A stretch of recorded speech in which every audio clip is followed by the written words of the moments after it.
evening all of you. My name is Pratik Kaushik and currently I am pursuing my 12th class from Sainthood Convent School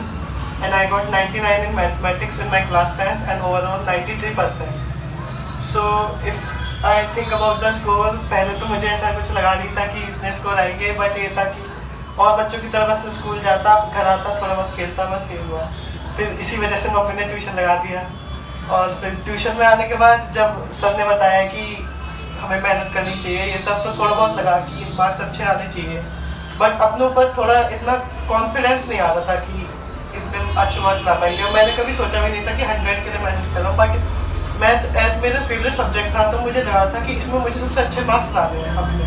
इसलिए मैंने मेहनत करी। और अगर मैं अपना पढ़ने का बताऊँ तो सबसे पहले मैं स्कूल जाता था, उसके बाद ट्यूशन होते थे, उसके बाद घर जाके मैं जो सर क्वेश्चन बनाते थे और अदर सब्जेक्ट का काम करता था। बट जैसे अब दिसंबर और जनवरी के टाइम था तो स्कूल जाना मैंने कम कर दिया था और इस टाइम में मैं सैम्पल पेपर आता था। जैसे सर ने एक बुक कही थी टुगेदर विद, उसमें बहुत सारे सैम्पल पेपर्स थे तो उन्हें मैं सॉल्व करता था और NCERT करता था और RS अग्रवाल। और जैसे कभी कभी बच्चों को लगता है कि ये चैप्टर बोरिंग है या फिर ये कर लिया है, तो इस टाइम मुझे भी ऐसा लगता था 10th में कि ये चैप्टर कर लिया अब क्या करना, तो मैं क्या करता था कि RS अग्रवाल ली या NCERT ली, कोई सी भी बुक ली, एक पेज खोला रैंडम, उस पर 5 क्वेश्चन नोट करे नोटबुक में और उन्हें सॉल्व करा।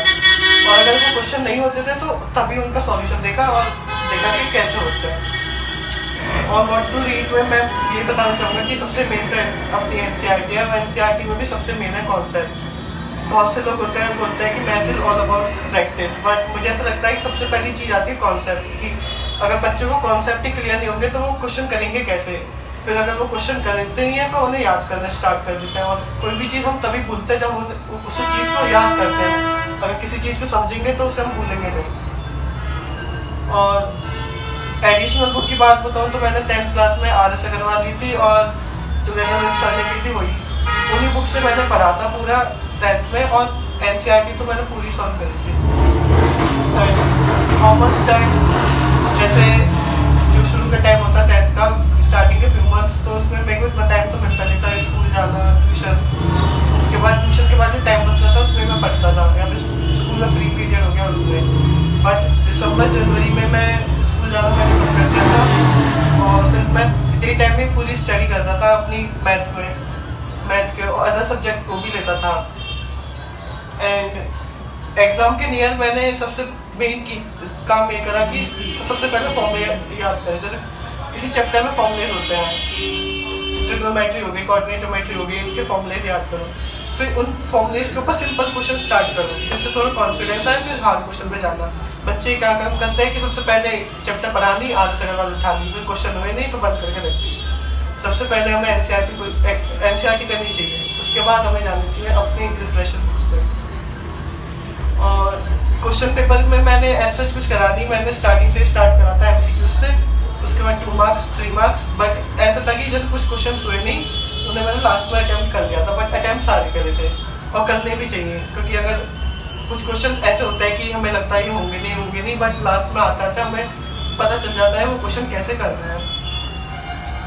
एंड स्टार्टिंग में MCQs में थोड़ा टाइम लगा था, बट पेपर मेरा अराउंड 2.5 आवर्स में हो गया था पूरा कंप्लीट। उसके बाद मैंने हर क्वेश्चन को रिवाइज करा, चेक करा, कोई क्वेश्चन छूटा नहीं है, बट उसमें भी फिर मेरा एक असेसमेंट रीजन गलत हो गया जिस वजह से मेरे 99 रह गया। But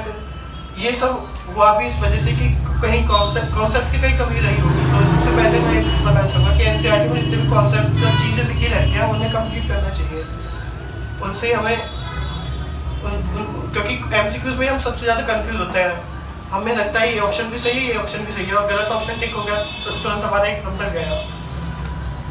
and revision of answer, हाँ मैंने बिल्कुल करे थे रिवाइज आंसर्स करने के बाद भी, और जब बाद में टाइम बचा तब भी, क्योंकि हमें लगता है कि जैसे सर भी बताते होंगे कि हमें 2 into 5 तब 8 लगता है जब हम तुरंत पढ़ते हैं, बट बाद में जाके जब रिवाइज करते हैं तो हमें लगता है कि हाँ कि कहीं ना कहीं तो गलती है। और हमें खुद भी थोड़ा बहुत लगता है रिवाइज करने के बाद कि ये आंसर कहीं, जैसे कभी अंडर रूट में आ रहा है, अपॉन में आ रहा है आंसर किसी सिंपल क्वेश्चन का, तो फिर समझ जाना चाहिए हमें कि कहीं ना कहीं गड़बड़ तो हुई है। एंड ऐसी ये सब चीज़ें मैंने फॉलो करी थी, और सर की मोटिवेशन और सर का प्यार और